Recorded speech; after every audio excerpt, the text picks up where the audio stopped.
Ang programang ito ay hatid sa inyo ng Air 21. Sagot ko, padala mo!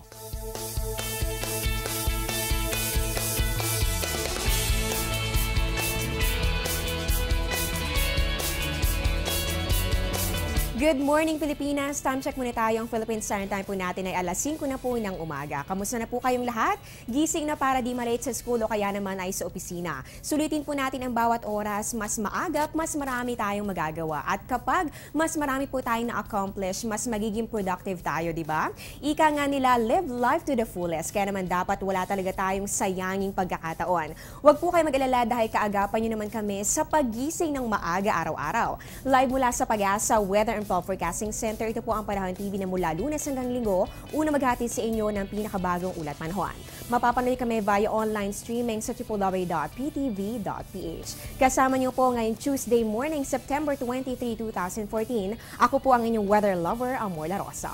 Mga kababayan, sa araw na ito, inaalala po natin ng isang mahalagang pangyayari sa kasaysayan ng ating bansa.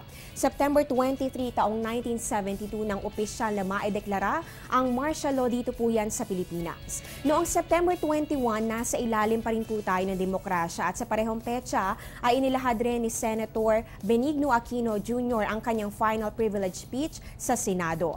Sumapit naman po ang September 23, 15 minuto makalipas ang alas 7 ng gabi, lumabas sa telebisyon si Pangulong Ferdinand Marcos upang i-anunsyo na ang Pilipinas ay nasa ilalim na ng martial law. Sangayon po yan sa Proclamation number 1081. So ibig sabihin po nito mga kababayan, September 21 na ito po ay malagdaan ng Pangulong Marcos, pero nag-take effect po yan noong September 23, 1972. So ayan po, tandaan po natin at yan po ang ating Today in History para po sa araw na ito ng Martes. Samantala sa punto ito naman po, alamin na po natin ang update mula po yan sa NDRRMC o National Disaster Risk Reduction and Management Council. Tungkol po ito sa naging epekto ng bagyong Mario na nagdaan po dito sa ating Philippine Area of Responsibility nitong mga nakalipas sa mga araw. Ayon po sa kanilang update, ito po ay as of 6 a.m. kahapon, September 22, 2014. Yan po umabot na ng more than 250,000 families ang katumbas po nitong naapektuhan po nitong bagyong Mario na nagdaan po dito sa ating bansa. At yan po ay katumbas naman ng higit sa 1,000,000 katao ang naapektuhan. Dyan po yan sa regions 1, 2, 3, 4, 5, 7, CAR at ganun din dito sa National Capital Region. At para naman po sa casualties, umabot na ng 11 katao ang nasawi habang 12 naman po ang sugatan at 2 naman po ang nawawala pa rin hanggang sa ngayon. Nakapagtala rin po ng 21 insidente mula po yan sa pananalasa ng bagyong Mario. So 11 po dito ay landslide, so pagguho ng lupa at 2 naman ay maritime incidents. At para na po sa kabahayan na naapektuhan po nitong pagdaan ng bagyong Mario, ganun din sa pinagsama nga pong epekto nitong bagyo pati na rin po ng hanging habagat, nakapagtala po tayo ng 425 totally damaged at higit 1,000 naman na partially damaged na mga kabahayan. Yan po ay sa Region 1, 3, 4A, 4B at ganun din po sa CAR. Samantala para na po sa cost of damages para po sa agrikultura, umabot po yan ng more than 48 million pesos habang sa infrastructure naman ay more than 91 million pesos ang inabot po nito. At hindi pa rin naman po madaanan ang higit sa 80 kalsada at 6 na tulay, yan po ay sa Regions 1, 3 at ganun din sa National Capital Region.